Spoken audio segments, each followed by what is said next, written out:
Welcome to Growing Your Firm, brought to you by Jetpack Workflow. We're here to help firms unlock the secrets to help you reach your goals faster. And now, here's your host, founder and CEO of Jetpack Workflow, David Cristillo. Hey everybody, David Cristillo here, founder and CEO of Jetpack Workflow and host of Growing Your Firm podcast. Today's guest is Melissa Miranda. She is a certified public accountant and owner of Step-by-Step Accounting, awarded top 50 accounting practice. Step-by-Step is a fully cloud-based, teaching-oriented accounting and advisory firm. Now, I was just talking pre-interview with Melissa. We were talking about what we're going to talk about for today, and we really honed in on what it's like to prepare for maternity leave as a business owner. How do you structure your team? How do you set up your process? How do you set up your workflow? And we're going to dive really deep into kind of what Melissa did to think about this structure. Now, whether it's maternity leave or it's an extended vacation or there's other family matters you need to attend to and you just need to be out of the office, I think this interview is going to run the gambit. And I think how Melissa thinks about the structures are going to be applied across the board. But having said that, Melissa, welcome to the show.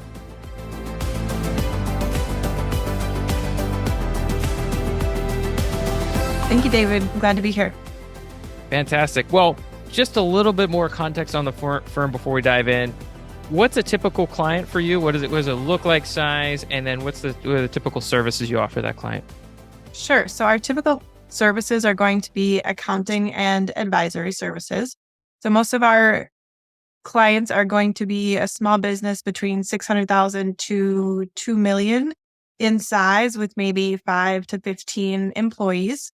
We provide the base accounting that they need, but then on the advisory side, get into a lot of cash flow forecasting, strategic budgeting, and other advisory topics like pricing and setting up internal controls, things like that. Okay, fantastic. And what year did you launch the firm? At the very beginning of 2020. The beginning of 2020. Bit turbulent. Yes, it was a really good time to start. Well, and you're a cloud-based day one, right? Yes, we had always been cloud-based. I came into it after doing this for part-time for a few years, and then we went full-time right before the pandemic. Okay, got it. And then to kind of set the stage of, we're in the journey of building the firm. When did you go on maternity leave? So I took maternity leave the worst time possible. My son was born December 19th of 2022. So I was out from the middle of December through about March 1st. So I took about 2.5 months. Okay. Fantastic. Talk about a time to stress test your systems. Yes. Probably stress test your own sanity of trying to, I don't know if this happens. And look, I have the easy part. I get it. But I remember thinking, well, I'm going to be off. I took a couple weeks off when each of my kids were born. And I was like, I'll do a little bit of work. Boy, when our first child was born, you gets knocked upside down. And there is no work. Like, you don't know how this human being that weighs 7-8 pounds, is just total control of your life and your time. It's like unbelievable. Mm-hmm. Yeah. And he's our second. So my first son was also born at the very end of November. And so I had to do this time of year as well as an accountant taking that time off for maternity leave. Yeah. So you launched your firm in 2020, you're 18 months in or so, and you need to prepare for this leave. How do you start to wrap your arms around setting the firm up to operate with, essentially without you during this period? Mm-hmm. So I always knew when I started the firm that I wanted to have more children. So I knew it would happen at some point. So from the very beginning, I worked on building structures. So we work in a pod structure. I have a team of 3. There'll be a senior, an intermediate, and a junior that all work together on a group of, let's say, 10 to 15 clients. And so when I went into, when I got pregnant, I was the senior on my pod. And I realized about halfway through the pregnancy, my decision was I was going to remove myself from that senior role and hire a person in to take the day-to-day with my clients. So now we have 2 pods, and we have myself working as a director of operations / onboarding manager / business development role. Got it. So when you were preparing for that leave, you pulled yourself away from that senior role. I guess, as you're constructing the pods, what was the process maturity you had? And then when you pulled yourself away, did you elevate your intermediate to senior, or how did you fill that gap? Sure. So at that time, I had an intermediate and about 4 months pregnant. I was thinking she would perhaps take my senior position.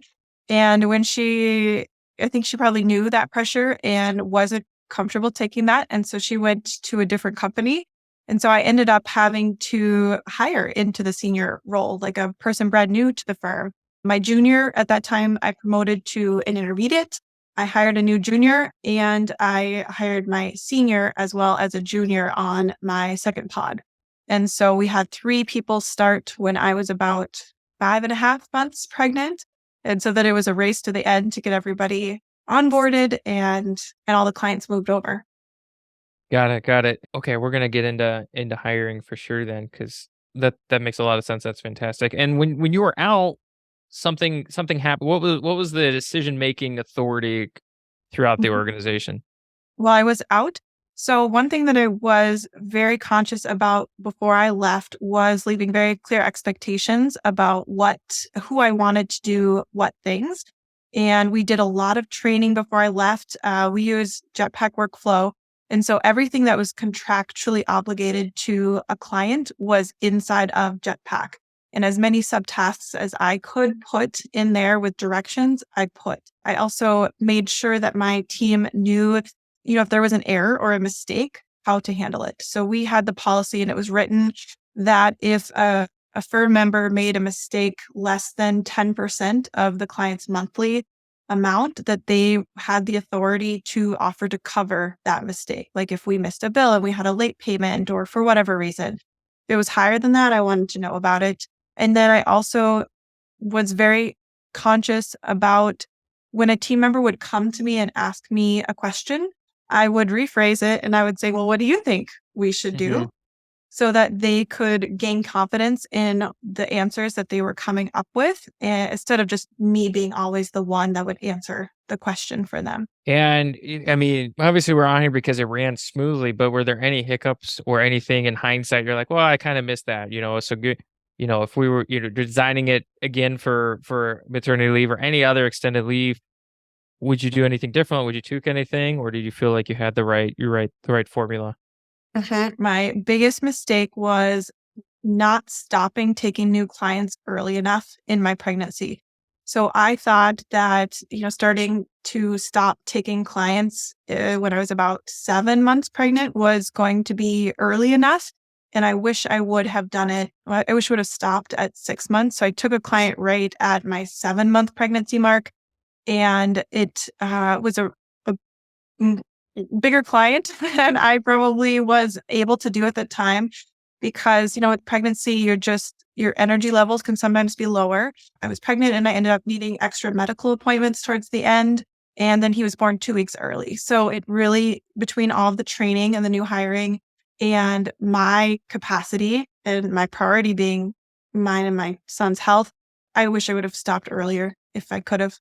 Yeah, that makes sense. So the new client acquisition, they get put on a wait list earlier, and especially with some of the turnover, that makes a lot of sense. Now, you had how many seniors working during 2. this period? 2. And who did they report up to, or how did they handle, I guess, decisions or anything else while you were out? So my senior accountants, I told them that after I got past the first 2 to 3 weeks, that I would be available to them an hour each week. So I did do an hour with each of them, which I was able to fit in pretty well with my son. He slept a lot. So they knew that the hour would be variable depending on when it would be during the day. I would just call as soon as I was able. And our gym also had a drop in. You could drop in for 2 hours and drop your child off at the daycare.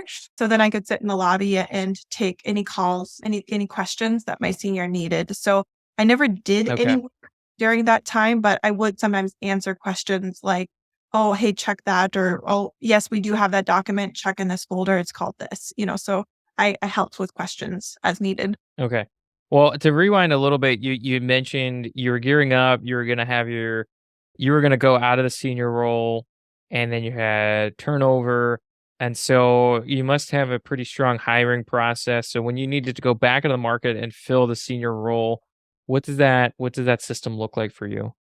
Sure. So I wish I could say it was easy, but when I posted the job, it was like crickets. I didn't get anything, and I was really disappointed with that. And obviously, I had a ticking timeline, and so I did end up working with a recruiter to hire that position, and it turned out really, really, really well. But that was what I worked with. What it makes sense. I mean, sometimes you have a capital and then you could use a great recruiter. So was it, some percentage of first year salary as their fee?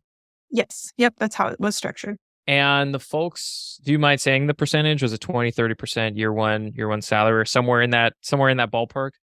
I actually think it was 10 or 15%. Oh, okay. Yeah. Mhm. Well, then that's even better. And so the recruiter, how many applicants did the recruiter bring you? I know he searched through quite a few, but I probably interviewed 2 or 3. Okay. Now, moving forward, as your firm continues to grow, are you going to rely on recruiters, or is the pipeline kind of built back up? I mean, we've talked with some firms where it's like, there's still no one. Where's all the talent? Other firms have found ways to navigate it. So I'm curious of kind of where you're at. Mhm. I think I'd be open to working with a recruiter again. I thought it was a good process. I'll probably always try to do it on my own first, but if I really need to, I would use a recruiter. Got it. Now, were there any other kind of Zen learnings while you're trying to fill this senior role? You're talking with two or three. I don't know how competitive like the offer landscape was at that time. But did you have to do a lot to convince them to join your firm, or did you have to position it a certain way, or had the recruiter kind of supported you in some of those tactical elements? I think the recruiter helped a lot with that piece. I think that in the interview process, I showed our purpose and my connection to it and how much it meant to me to be working with these business owners and nonprofits. So I really let that show in the interview process. We're actually interviewing for a junior accountant position right now, and that's a big part of interviewing. And so I think if they're able to connect with what you're doing, why you're doing it, and what their role would be like, I that's what I push on. Fantastic. You mentioned you're hiring a junior role. I was going to ask a question around just the behavior change, a system, whether it's Jetpack Workflow or elsewise, requires, people have to use it to get the value out of it. Mhm, Sometimes firms struggle to get people to use it. mhm, And, with the junior hire, typically it would either be very tenured folks that say, I don't, I'm used to what I'm doing. I don't want to do it. Or new mhm. folks that are kind of overwhelmed and they have to learn one new thing and that becomes a barrier for them. So, what have you found to be an effective way to drive process change, behavior change to integrate a workflow solution in your firm? So we started almost from the very beginning. I started with Jetpack before I even hired my first junior. So I was using it by myself because I knew I needed to build out the processes in it. And then as new team members came in, it was just as easy as putting their names on the tasks that they were going to take. So as a firm, we follow a little bit of the E-Myth book and how it structures, and we've been using that a lot as a guide. And so, as far as change management, it's always been a part of us.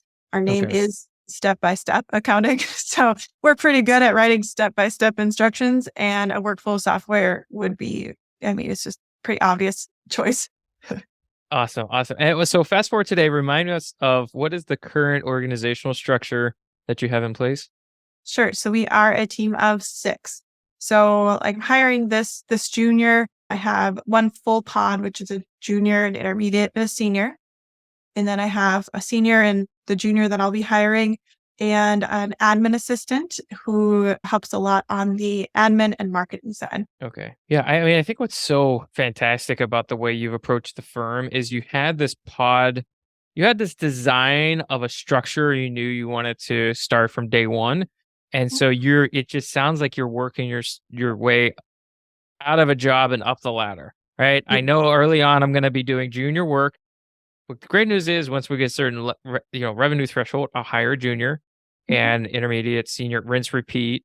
So if that is true, what are you working yourself out of now? Like what's next for you?